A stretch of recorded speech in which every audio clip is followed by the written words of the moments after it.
Fellow tennis nerds, I hope all is well. I started the year with lots of travel and then I got punished for it with a monster flu. But I had a few trips in a short period of time. Sometimes that's a good idea, sometimes it's not. But I had a lot of fun starting in Switzerland, which I will get to in an upcoming video. Then Malta, then Vienna. And in Vienna, I met Metorlab, the founders of Metortune, the customization device that I use very regularly for all my racket testing, measurements when I get rackets, and also matching and customization, because it has a really nifty software that gives you where to place the lead and so on. So it's an awesome machine, awesome software, and created by these guys, proper tennis nerds. They love customization, they love tinkering, they love talking rackets, and they love playing tennis. So we actually ended up playing some tennis as well in an indoor clay court, like a clay court bubble, which are quite popular around in this region. It was pretty cold inside, but as long as you keep moving, it is not too bad. And we had a lot of fun testing rackets, experimenting with twist weight and other things. As you might know, this Metortune device measures swing weight, twist weight, weight and balance, and it does so in a really cool way. And thanks to a power bank, we could actually bring it to the tennis court and make sure it had power, that we could experiment a bit and do on-court testing, which was pretty cool. So in the review here, we have Wolfgang. There are two Wolfgangs in the video. This is Wolfie 2. And he had a chance for the first time in his life to try a Wilson Clash. There was the V3, the light edition. It is a little bit too light, but he really liked it. To his own surprise, he is also a racket nerd, plays with the Percept 100D, good setup, but first time trying the Clash, surprisingly positive experience for him. Your first impressions, this is the first time you hit with the new Clash. Yeah, it's completely the first time. I've never had it in hand. Yeah. I've never touched another version of it.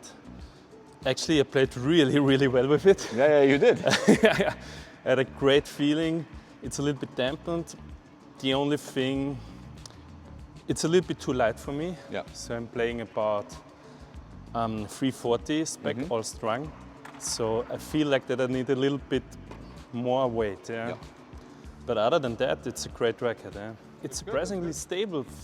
Because I think like it's really light. I don't know the specs, but it feels really stable. I could hit out.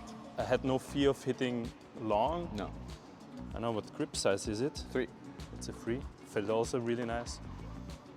Yeah, a little bit of weight. Very good, man. And we'll see what a little bit of weight can do when they've done with the customization. All right, guys. So we're gonna start live testing the Metortune. So we have a Clash here. It's the Clash regular one. So the swing weight is probably quite low. So we have the weight and balance, and now we're preparing it for the swing weight, which is, in my opinion, the most important metric.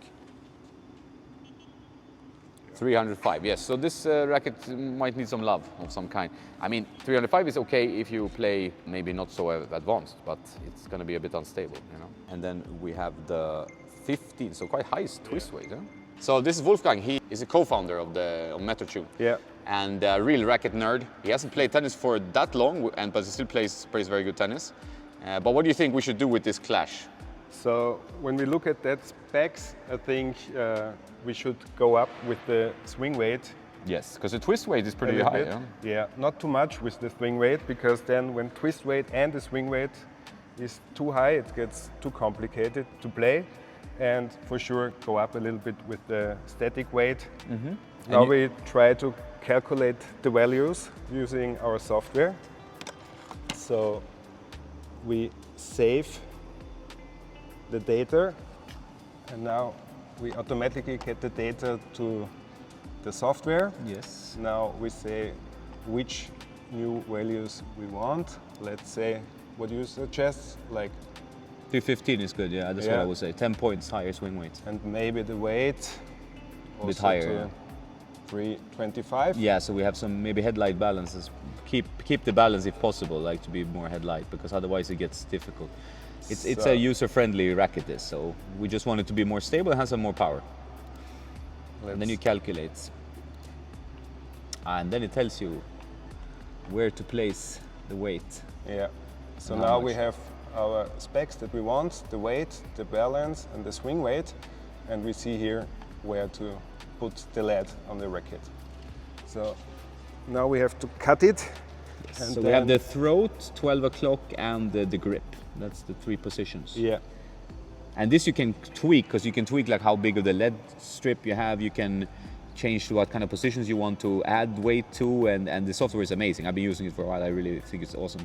It's the only one I know of this kind of style, so it's impressive. And you're a developer, so you develop this stuff. Yeah. Very impressive, very impressive. All right, so let's try to customize. Too high twist weight and it's still easy to play. So what do you put now? So now we put the weight in the butt cap. Is this like blue tack or black tack or whatever this is? That's a black blue tack. So it's easy to remove again if you don't like it. That's the way you have to also think about that. That's a very good point, actually. Yeah. So now we add the lead to the bridge. That's mainly weight needed to make the static weight higher without moving the balance point or without changing the swing weight too much. And I think like for a lot of people, like this is something even a recreational club player can do. Like they think it may be only for the pros, but this is actually something that is quite fun to tinker with. Yeah. Okay, you can go crazy with it, like we all have maybe at some point, but also like to with the software we talked about it, me and Martin, to match your rackets. You know, like this is also very important. Like if you have 4 rackets, 2 rackets, whatever, and you want them to be the same. That's very important, even for if you play some club tournament or some league or whatever. You know. Yeah. I mean, the main benefit, of course, is if you have a shop or you're a tuner where you have a lot of tuning jobs to do, it saves a lot of time. And also what a service to bring to your customers. So you have a pro shop in a club and then someone comes in like, I don't know what swing weight, I don't know what the twist, I don't know anything about my racket. Yeah. This feels good, like, I mean, the situation you had, for example, like this feels good, but this doesn't, and why? You know, like so. Sure. If you have 2 rackets. Sure. So. And the Most people have measurement 2 is really fast. It's like 35 seconds to take all the measurements. That's crazy. So, yeah, you can really do it fast in the shop with this one. So now it's already finished. Let's try it out. Wolfgang too. Here we go. Now you have to play even better. Otherwise, I no pressure. So thoughts now after adding some weight to it? Like we changed the weight quite a bit, but not like something crazy. I actually haven't seen the specs at all. No. I just feel quite a bit more power. Yeah. You could see it on the ball. Actually, the ball was heavier for Martin to take care of him. But somehow I still didn't have the feeling that I'm overhitting. The swing weight isn't too high for me because that's a problem for me. Balance is also in the handle. It felt really, really, really good. So You play well. I don't know. I might have to consider testing it out a little bit more. Yeah. It's just the feel is a little bit dampened, but I think you can play around with the strings. Yeah, the string you can definitely tweak. This is quite a soft string, so with a bit more firmer string, you will get a little bit more crispness out of the racket as well. Like you can always customize that. It felt amazing, actually. Yeah, looked really good. And you play with Percept 100D. Yes. Yeah, so it's a good choice as well. Actually, we got the specs with some very quick customization, thanks to Martin and Wolfgang, to be 315 swing weight, which made the racket more stable. It was clear and heavier ball, and 325 grams and 32 centimeters. So like a very user-friendly spec. And this was a quick demonstration of what you can do and how much fun it can be to have a machine like this. And it's even portable, right? And connected to your computer. You don't need to bring the computer, but that's where the software lies and stuff. The magic. The magic happens, yeah. So very cool, very cool. And numbers might give you another impression than you already have in your hand, right? So you cannot rely only on numbers. It's what you feel. But it did improve quite drastically after adding some weight to it. So very interesting that you can just bring this device along. It's pretty portable. It's not graffiti type portable, but has more features. So I know the budget is pretty high on this one. It is for pro customizers, people who do this kind of for a living, with clients, with players. Or if you're maybe like a diehard into rackets and you like to know all the specs of your rackets and you like to tinker, that's also a very good investment then in this device. Or if you're a pro player, because they've had some purchases from pro players. So the Metor Lab started as many things as an idea in Wolfgang's head, and he was lucky that in his network, I mean, he's a developer, runs a development company in terms of software development, that in his network he had friends that could help out with the engineering part, because obviously if you're creating a machine, you need to also engineer the machine. But he had Martin and David to help him out. So that's sometimes how it happens. It's just like an idea you throw out over a coffee break or something, and then it turns into reality. And now they're actually selling quite a few of these machines. So I'm happy for them because they're really nice guys, true tennis nerds. I had a great time with them. We had some beers and schnitzel in the evening and played some tennis. What else can you ask for? I really wish them all the best with this project. I'm super happy with my machine. I think it's an amazing machine. I've tried other machines, and I feel like this one has all the features I want. It takes up the minimum space in my not huge apartment, and I think this works for me. It's a winner for me, at least. And if you want to try it, use the code Tennisnerd. You get 500 euro off. We also did an experiment with twist weight, and I think most of you know what swing weight is, like the weight of the racket through the air when you swing it. I think it's one of the most important metrics.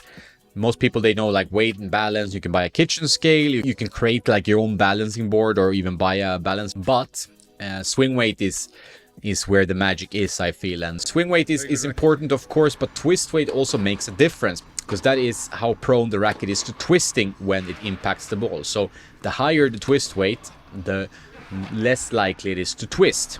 So some players love a high twist weight where the racket is ultra solid, doesn't bend easily, while some rackets need more whip and need more maneuverability, and then the high twist weight might not always be your cup of tea. So if we take an example here, I thought that what was interesting is the Clash. The Clash has a very high twist weight. It's super stable even at this low flex rating. So I think Wilson really figured out that if you're going to have a very low flex rating, you need the stability in the frame from the twist weight. So they have a lot of mass like 3 and 9 that creates that trampoline effect. So the ball really sinks into the string bed thanks to the low flex and then shoots out. And that's how you get that Clash magic feel. So the high twist weight is one of the important metrics in the Clash. And Martin actually plays with a Head Gravity Tour 100 previous edition.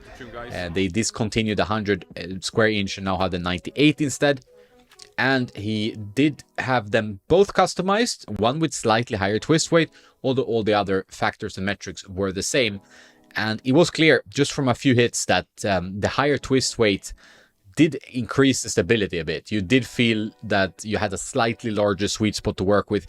The racket was a bit less prone to twisting. So slightly higher twist weight on this one. Very, very small difference, but otherwise exactly the same.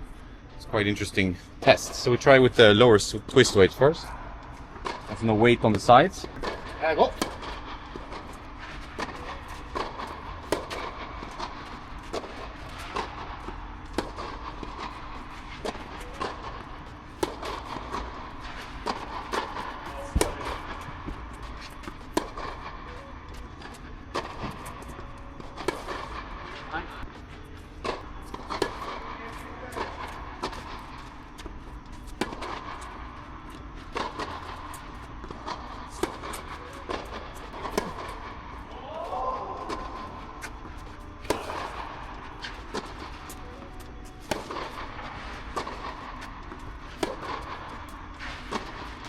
It's good to be aware of these parameters.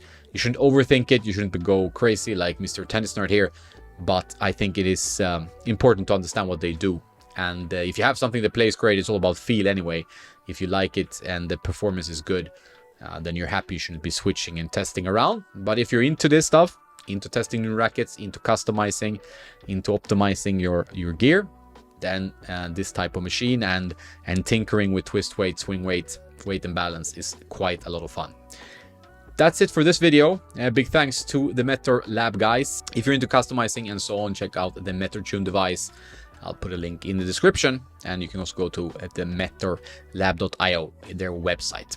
That's it. Have a nice day, and don't forget to play some tennis.